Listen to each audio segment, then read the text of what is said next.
नमस्कार साथियों, मैं सुनील स्वागत करता हूं आपका आपके अपने YouTube चैनल ई मित्र सीएससी हेल्पलाइन में।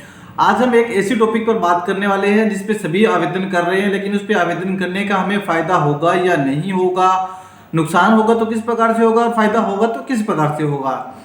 देखिए, हम बात कर रहे हैं पीएम विश्वकर्मा योजना के बारे में। अब पीएम विश्वकर्मा योजना में किन किन को आवेदन करना चाहिए और किन को आवेदन नहीं करना चाहिए। तो देखिए, सबसे पहले हम बात कर लेते हैं पीएम विश्वकर्मा योजना।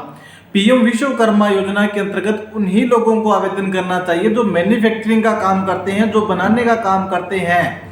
यानी कि बनाने का काम में इसमें तो बहुत से आ जाते हैं। बनाने का काम कैसे बात करें तो हम जैसे कि इसमें हो गया, सबसे पहले हम बात कर लेते हैं खिलौना बनाने वाला, टूल किट बनाने वाला, मालाकार, धोबी, दर्जी और मछली का जो मछली पकड़ने के लिए जाल बनाने वाला होता है वो, कुम्हार, सुनार, मूर्तिकार, राजमिस्त्री और डलिया, चटाई और झाड़ू बनाने वाला, यानी कि जो झाड़ू बनाने वाले हैं उनको भी इसमें बेनिफिट मिल सकता है। अब जैसे कोई शॉपकीपर है, किसी ने दुकान कर रखी है परचून की, तो उनको बेनिफिट नहीं मिलेगा। तो ये इसमें विश्वकर्मा यानी कि विश्वकर्मा जिस चीज का आप निर्माण कर रहे हो, तो आप ये जो सभी है इसमें कैटेगरी रखी गई है, लगभग 16-17 कैटेगरी है जो चीजों का निर्माण कर रहे हैं। यानी कि अगर कोई जैसे ट्रैक्टर ट्राली बना रहा है, ट्राली बना रहा है, ऐसे बहुत से दुकानदार होते हैं ट्राली बनाते हैं, जो घड़े बना रहे हैं, कुम्हार हैं, मूर्तिकार हैं, मोची हैं, जो अपनी बूट वगैरह बनाते हैं, जूती बनाते हैं, अस्तर बनाते हैं, हथौड़ा बनाते हैं, टूल किट बनाते हैं, या फिर पारंपरिक जो गुड़िया वगैरह होती है जो मेले में अक्सर हमें देखने को मिलती है, जो माला बनाने का काम करते हैं, जो फूल वाले होते हैं जो माला बना करके बेचते हैं।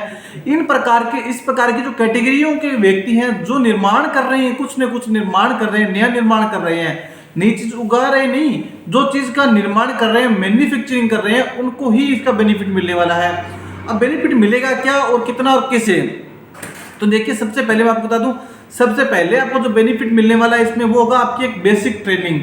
एक ट्रेनिंग के अंदर आपको पर डे का 500 रुपये मिलेगा। अब ये ट्रेनिंग होगी कहाँ पर, देखिए इसका अभी तक कोई शेड्यूल नहीं आया है। जैसे ही इसका कोई शेड्यूल आएगा, कहाँ पर होगी, किस प्रकार से होगी, तो उस पर एक अलग सी वीडियो बना करके आपको बताया जाएगा।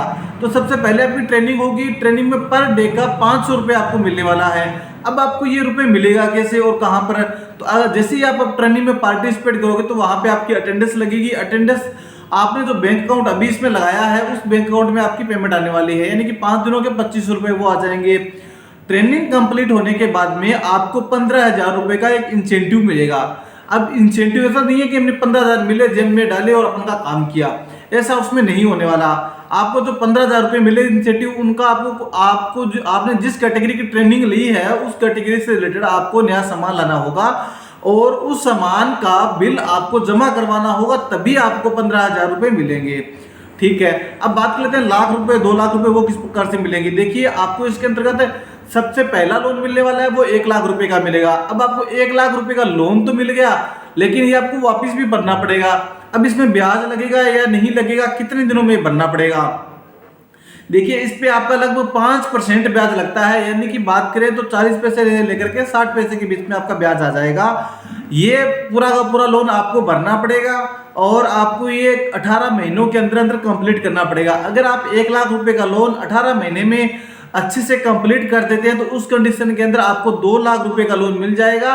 उस पर भी ब्याज की कंडीशन सेम रहेगी, यानी कि जो आपका ब्याज लगने वाला है वो 5% ही लगेगा। अब आपको ये 2 लाख रुपए वाला लोन मिलने से पहले आपको एक ट्रेनिंग और दी जाएगी। उस ट्रेनिंग के अंतर्गत आपको 500 रुपए पर डे के हिसाब से ही मिलेंगे और आपको जो 15 दिनों की आपकी ट्रेनिंग होने वाली है। तो इसमें अब नुकसान किनको होने वाला है, देखिए नुकसान उनको होने वाला है जो ऑनलाइन आवेदन कर रहे हैं।